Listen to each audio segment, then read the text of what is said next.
కింగ్డమ్లా కాలం కాదు ఇది.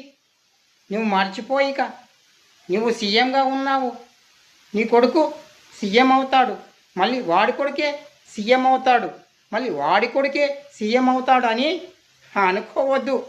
ఇది ప్రజాస్వామ్యం. అర్థమయ్యిందా?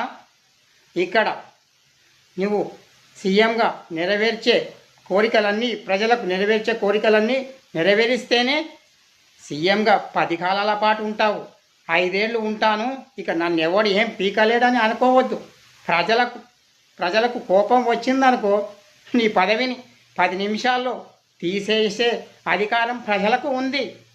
ఇది కింగ్డమ్ల కాలం కాదు, మర్చిపో. నేను చెప్పినట్లు ప్రజలకు సేవ చెయ్యి. బ్లాక్ మనీ కోసం ఎగబాకకు. ప్రజల వాగ్దానాలు నెరవేరిస్తే ప్రజల గుండెల్లో చిరకాలం ఉంటావు. అర్థమయ్యిందా?